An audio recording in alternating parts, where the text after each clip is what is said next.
You know that feeling when everything is going so well, you're on a roll, you almost hold your breath because you don't want to jinx it? That's the energy we're working with in phase 4, gaining manifesting momentum. You're listening to Ariana Rollins, and this is Mindful Manifesting. Now, if you don't know what I'm talking about, we're talking about the 5 phases or manifesting success roadmap, 5 phases. And if you've not listened to the earlier episodes, phase 1, you can go back to episode 180, phase 2, episode 181, and phase 3, episode 182. The cool thing here with the energy we're working with in phase 4 is it's riding that momentum. And here's the thing, momentum isn't luck. It's what happens when you clear the blocks, you trust your intuition, and you align with your inner being, I call true self. All right, so let's talk about clearing blocks to receiving. I know there's a whole belief out there that we don't have blocks, right? And if you focus on clearing a block, you're actually seeing blocks. You're creating blocks. I disagree.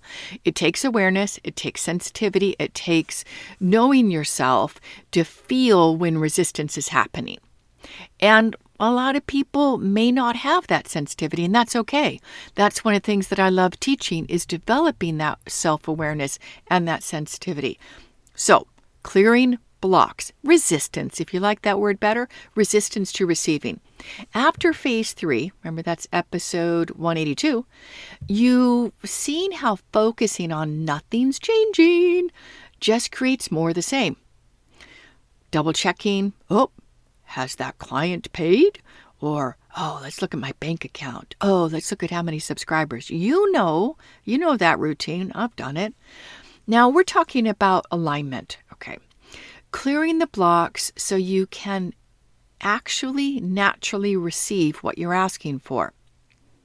When you set a big goal, more money in your business, maybe to transform your relationship or get a new relationship, one that's aligned for you, your old programming, your history might say, who am I to have that?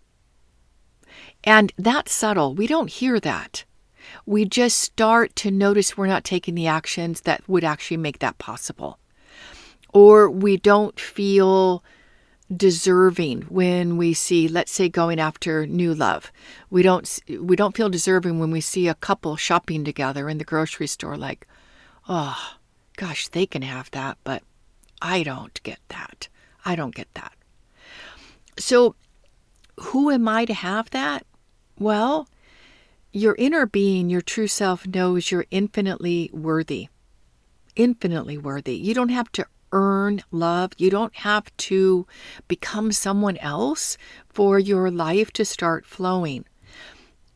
A true self, that's that part of you that's already living in that reality. And I'm going to repeat that. It's really important.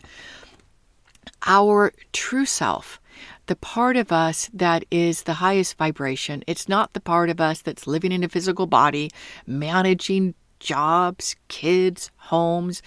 That part of us is already living in that reality. Otherwise, you wouldn't have even had the desire or the intention to set your eyes on that which you want. And when you align with your true self, the resistance fades. No more self-sabotage. No more, I'm almost there. And then we think, I'm going to give up. It's been too hard work. You're not just hoping for alignment. You're creating it by training your mind to recognize and receive what's already yours. I know that's a hard thing to grasp, but as soon as you have this experience of phase 4, you're going to go, I know exactly what she's talking about. All right. Success in this phase, you'll know when you're in the flow of phase 4, is when setbacks don't knock you out for days or weeks or months. Instead of spiraling into frustration, anger, or doubting it's going to work, you catch yourself in hours or even minutes and you're able to shift your energy. You're no longer a victim to your emotions, your environment. And that's what I'm talking about with momentum. It's not about everything going perfectly. It's about how quickly you align, or let's say realign, when life throws you a curveball. And here's what else happens. You start noticing, paying attention more and more to synchronicities. The right people show up. The right words come out of your mouth when you're in a crucial conversation with a loved one or with a client and they're about to renew. You've got the words, you've got the energy, you've got the flow. That's alignment. Opportunities land in your lap, you get referrals. Why? Because you're vibrating at the frequency of that which you want. You're vibrating at that frequency. It can find you. That which you want can find you. You're not chasing it. I really don't like the word attracting, but let me use it. You're magnetically aligned to it. I'm not going to use the word attracting. You're magnetically aligned, just like a magnet won't attach to things that are not magnetic. I got to go back to my school years to remember all of that. Remember the iron filings that the teacher would put on a white piece of paper, and then you put the magnet underneath it, and you could move those iron filings around the paper. It was like, this is magic. Well, that's what we're talking about, it becoming magnetically aligned. And phase 4 is that sweet spot of magnetic alignment. And again, life's not perfect. You're going to find days not going well. You're going to find you hit a speed bump. But can you tune back into, using an Eckhart Tolle phrase, can you tune back into the present moment? That takes development. That takes skill. And that's what I love to teach. That's why this one, we're talking about clearing blocks. It's important. It's the resistance to the present moment. It's the resistance to what your intention is. It's that resistance. It doesn't come up like spontaneously. It comes up. It's evidence. Your history has proven to you over and over again that doing a big leap in your income means working harder, and you're done. You don't want to do that. You want a really loving life, loving relationships and friendships. And you want to take that energy and time that used to be just driving and forcing in your business. You want to nurture other areas of your life. So let's talk about mindset. And one of my favorite tools is meditation. However you want to do it. You can do primordial sound meditation, which is what I initially learned from Deepak Chopra.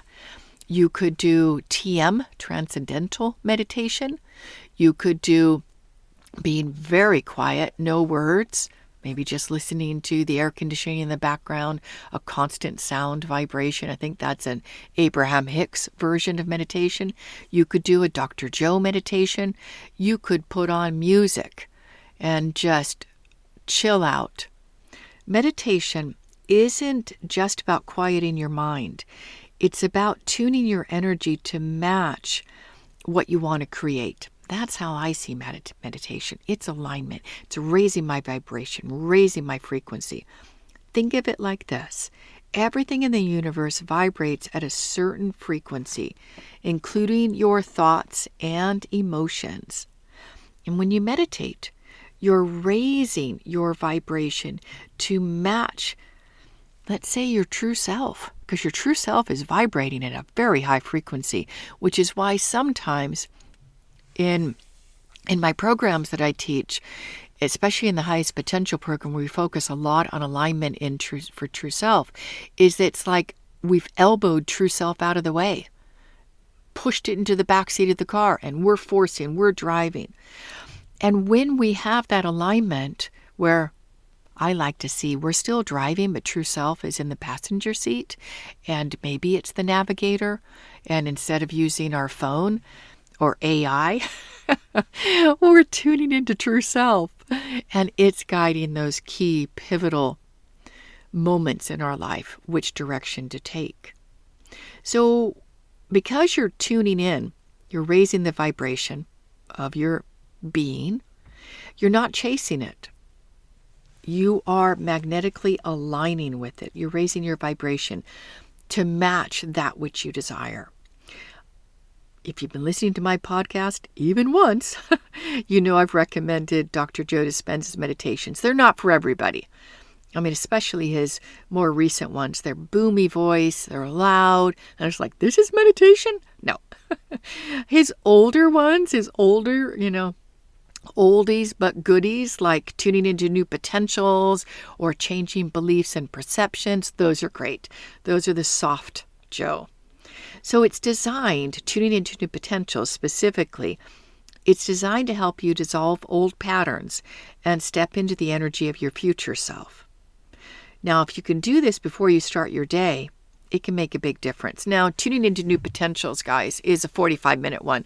Not everybody has that space and time for a 45-minute meditation, but you could do the AM meditation. Dr. Joe's AM and PM, you can get them in a pack. I prefer the older version. The newer version, just the energy's off. For me, I like the older version of AM and PM meditations, and they're only like 23 minutes. Why do it in the morning? Because when you begin your day from that place of alignment, that's a higher vibration. Your day flows easier. Decisions can feel clearer. You're just noticing what to pay attention to that's going to further your objectives, your targets, your intentions. You're not focusing on making a big deal out of when life doesn't go well. You're not focusing on the lack of opportunity. I can tell you, doing Dr. Joe meditations in the morning has set me up for a wonderful day. Wonderful day for many years now. I've been doing it, oh my goodness, long time, 9 years. And the other day I woke up late, didn't have a great night's sleep, and I said, I'll do meditation later. Well, I had a bumpy day, my friends. Bumpy. And then I almost forgot to meditate, but I did it right before bed. Now, doing it right before bed, great, gets you in alignment, but you're not getting the benefits out of it. Also, we tend to fall asleep if we do it right before bed. So doing like a Dr. Joe meditation, tuning into new potentials, it tunes you. It tunes you into that place of alignment, worthiness, let's say. That which you want to bring to your life. It creates that higher vibration. So that's the power of vibration. But I want to give you an action item here for this phase 4. Pay attention to intuitive messages. One of my passions is psychology, and I initially did an accounting degree. Can you imagine me, a bean counter, doing accounting? Nothing wrong with it. I thought I'd have job security for the rest of my life. Not if you don't love it. There's no job security in there. I used it for maybe 6 months. Got me my first job, but then I quickly pivoted. But then I went back in my 30s and I went to get a psychology degree. Oh, that was my sweet spot. I really liked psychology. And I studied all the masters. And one of my favorites was Carl Jung. Of course, his was focused on development. But he focused a lot on synchronicities, right? And intuition. So here's the thing. Your intuition is always trying to get your attention. Or let's say your true self is always trying to get your attention through your intuition. The question is, are you listening? Are you paying attention to those random ideas you get in the shower? Or are you paying attention when you first wake up in the morning? Those creative solutions to a problem you're trying to solve? Or are you paying attention when you're in meditation and get this brilliant idea? It's important to make note of those. Keep a notebook or your phone nearby. Audio message could be a fabulous way to do it. You need to create a space to listen. Record your thoughts that come to mind. And these are the gems where problem solving can happen. These are the gems of, an opportunity. This is where I should turn. Turn right, turn left. And if you don't capture them, they disappear. You might want to try a walking meditation. I'm not talking about a Dr. Joe one because he actually does have walking meditations, but you have your eyes open. All right. Try a walking meditation. No phone, no distractions, no dog. I used to be able to do walking meditations with my prior dog. Not this one. I got to pay way too much attention to him. What's coming up? And oh, there's a dog, there's a person, But walking meditations, and let your mind wander and notice what comes up. And here's a secret that worked for me is I would do a walking meditation with my beautiful, beloved Rhea before sunrise. So the noise was so down. People weren't rushing to work. It was quiet. And from that stillness, I'd come back with the most amazing insights. So if you start paying attention, you're going to get more messages, aren't you?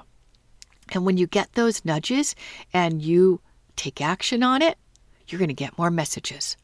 So I invite you just for this week, before we do our final phase 5 next episode, next week, don't overthink. Try it. You get that nudge to call somebody, text somebody, do it. You don't have anything to lose, but you have a lot to gain. So tuning in, making space for you to pay attention to your intuition.